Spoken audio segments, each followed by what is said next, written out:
try to breed this whole idea of tick, tick, tick, tick, tick. Have I got all my variables? Am I consistent? And then you can go and smash the hell out of your session. Jello Beats, holla at me.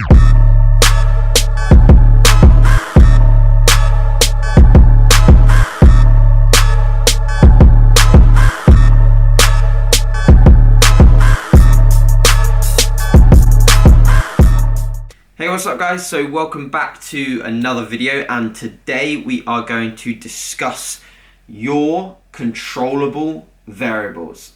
And fun fact, I actually spelled controllable incorrectly the first time that I wrote it onto the whiteboard, because when you're writing with a big pen, everything suddenly becomes impossible and your literacy goes out the window. So yeah, fun fact. Anyway, let's crack into it. So these variables, guys, before I discuss them, let's remind ourselves that they are controllable. We have an influence over these variables. Now, there are other variables that actually we can't control, or we have limited control on. Now, most of these we can, to an extent, control.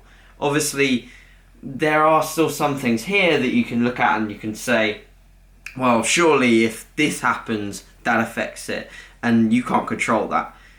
And that's true, but for the most part, we can do as much as we can. If we're looking to get into the gym and maximize our results, either for muscle gain or fat loss and muscle retention, we can do as much as we physically can to breed the most consistent environment to achieve the best results. Okay, so first things first, pretty simple. It's one we pretty much all know about, and that's going to be sleep. Now, with sleep, I actually take the idea that you should be finding your sleep. And what I mean by that, guys, is that everyone's going to have a different amount of sleep that they feel that they can perform optimally on. Some people will like 8 hours, some people will like 6 hours, some people will like 7.5. The most important thing, guys, is that you find your sleep and you stay super consistent with it. Because with sleep, the biggest influence or factor that I do see with sleep is consistency. If you're able to get into a pattern where you have a bedtime, I know this sounds like I'm talking to you like you're 5 years old and I'm your mum. I'm not trying to do that, but it does matter. So you have a bedtime, you have a waking up time as well, and getting your body into this like circadian rhythm of sleeping at a certain time, waking up at a certain time, your body will fucking love that. It will love that so much. What your body doesn't like is changing that on a frequent basis. So say that I usually go to bed, my schedule at the moment is I usually go to bed about 10:30, 11 p.m. and I wake up around about 7 a.m. So I'm getting a good 8 hours there, usually. And that's perfect for me. I find that any more than that, and I actually get really detrimental effect. And any less than that, and obviously throughout the day, I'll start to feel really fatigued, really run down, and I feel like I need a nap. My opinions on naps, whilst we're on the topic of sleep, personally, I hate napping. I feel like when I wake up from a nap, I actually feel worse. I feel more tired. So this again is very individual. This is why it's important to find your sleep. Some people might like to sleep for 5 hours throughout the night and then catch a nap or a couple of naps throughout the day. And if that works for you and you can be consistent with that, then fine, like just go for it. But my opinion is that naps actually make me feel like shit. They make me feel worse, more tired. And they take away from my ability to sleep later on into the evening, which is when you actually want to hit the hay and go to bed. So this brings me on to my next controllable variable, which is stress. Now, stress actually does feed quite significantly off sleep. Because sleep, if you get a good amount of sleep, that will reduce cortisol levels, that will bring stress down, usually in most people, and we'll see a reduction in stress, or at least a consistent measure of stress. Stress also can be influenced by variables that we can't control. Work, social life, relationships. You could be getting ready, putting on your Nike Romelios, and you could get a message off your girlfriend saying, "It's it. We're done. It's over. I found out about what you did." And you're like, "Fuck! The Romelios are on. I can't squat now." And what do? Well, you train arms instead. So stress is definitely a factor that we need to consider.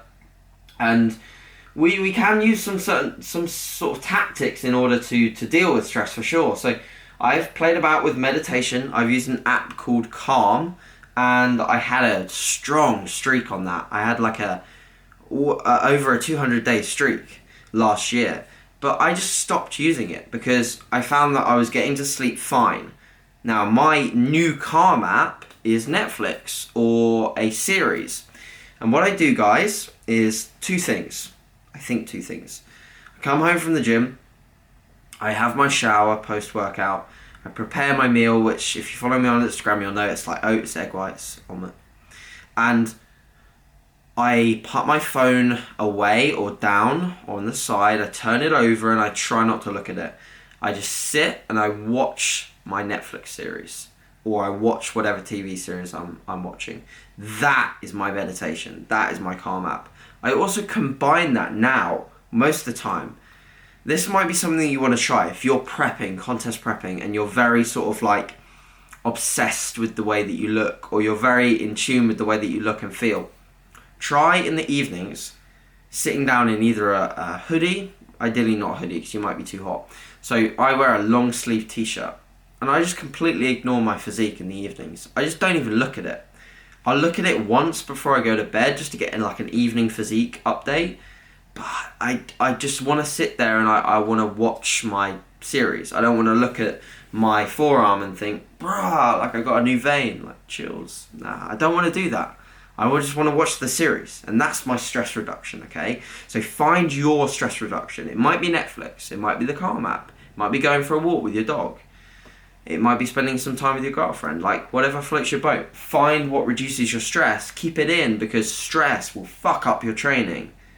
Why? Cortisol through the roof, and that's going to affect your recovery capabilities. And also, it's just not going to put you in a mindset to train, which is my fifth topic. So, hydration status, number 3. So, your hydration status will massively affect your ability to not only recover from your weight training sessions, but your recovery, but your ability to get into sessions and perform well. A well-hydrated muscle cell is a better performing muscle cell.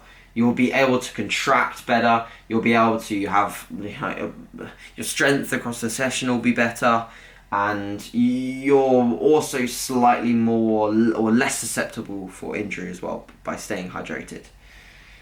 And how we tell hydration status is usually, I like to go by my urine. I like to go by how my urine is looking. And this sounds weird, but that's just a general way of figuring out whether you're hydrated or not. Obviously other things can affect that, like foods that you've had, asparagus, etc., which I don't eat, if you're wondering. So I go by that. Obviously, if it's clear, brilliant, we're on a good run, and everything's fine.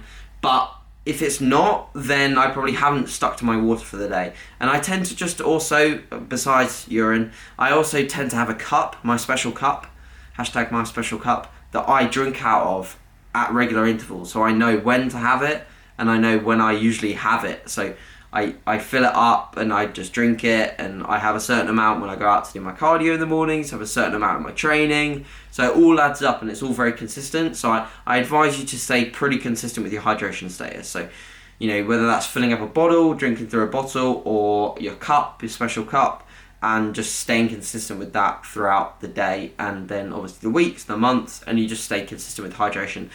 If you're refeeding or having sort of higher carbohydrate days, then potentially up your water intake just a little bit to assimilate those carbohydrates. But other than those days, I'd keep water steady. Now, point number 4, meal timing. This is a point that I think is very, very important for us flexible dieters, or for us people that have sort of an intake which is pliable, so we can play about with where we eat our calories. I think that meal timing still is important. Nutrient timing has importance. Why? Because we need to eat to perform. And eating to perform is preference based. Some people like pre-workout carbs. Some people like post-workout carbs.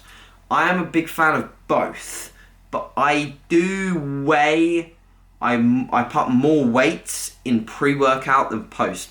Why? Because preferentially I like a ton of carbs before I train. I have a meal, and then I have rice cakes on top of that meal, and then I have dark chocolate, and then I go lift. And that's probably one of my biggest carbohydrate meals for the day. I also have intra-workout carbs. So meal timing, the most important thing is that you work out a preference, so you work out what works for you. Don't think that just because other people are consuming all their carbs post-workout that you have to. It's primarily preference based, and then also recovery based. So like, play about with things. If you feel you recover better on post workout carbs, fine, do it. If you feel that you get better sessions with pre workout carbs or bigger pre workout carb meals, do it. I have carbs in pretty much all of my meals besides breakfast. So I just situate them as I see fit.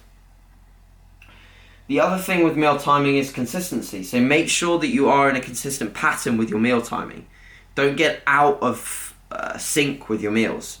Even if you're traveling, if you're away, if you're out, if you're at a different gym, consistency. Just breed consistency. Time. The deeper you get, this is why periodization with your nutrition is very important. The deeper you get into a contest prep phase, the more important it becomes for you to be very on point with topic number 4, which is meal timing.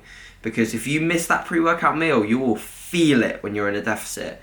Whereas when you're in a surplus, you've got plenty of calories always coming in, you're not going to feel it as much, okay? So meal timing becomes more prevalent the leaner you get.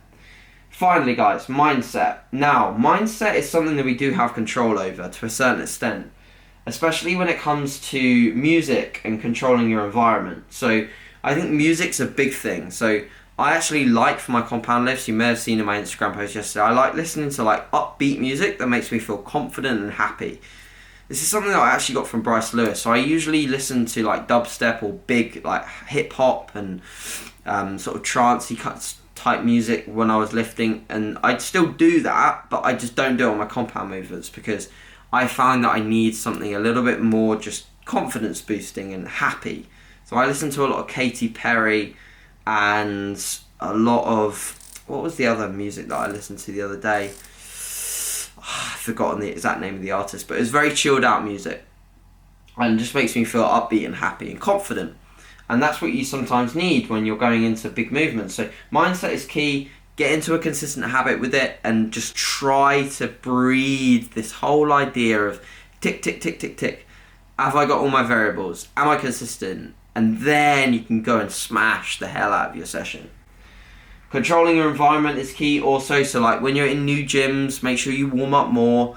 But ideally, for the most part, train in the same gym and just stay consistent with that, because that will breed, again, what we're talking about, which is a huge realm of this topic, which is consistency. So guys, if you've got any question on these controllable variables, let me know. And guys, like, work hard to tick these off. If you tick these off, you'll have really good sessions. And far too many people don't fucking tick these things off. And they wonder why they're having shit sessions or wondering why they're regressing. It's because of these. Or for the most part, it's because of these. Half the time, it's not even because of your training protocol or where you're at in terms of nutrition or body weight. It's mainly because you're not fucking doing these things and you're not controlling your variables. So look at the biggest, most strongest guys. Like, they're all controlling their variables every single day. You know, the best Jay Cutler ever was when he sat on his sofa all day, he ate meals, he stayed hydrated, and he just went and trained twice a day or did his cardio in the morning, whatever he did. That was the best Jay Cutler ever was. Obviously now he's not doing that, but that's not his goal. But yeah, guys, manage your variables, control your variables as much as you can, become as much of a bodybuilder as you can, and you will make as much progress as possible. So open up that door, use these. Any questions, please ask. And I hope you have a good Wednesday, guys. I've got a podcast later with Paul Revelia, and I'm very much looking forward to that. Coaching tips. And then I have got a pool session. So very much looking forward to that. Check out Paul's channel as well. I'll leave the link in the box below if you watch this and you don't watch the podcast. But yeah, I'll link the channel. So I'll link Paul's channel below. Very good channel. Yeah, guys, we'll speak soon. Cheers.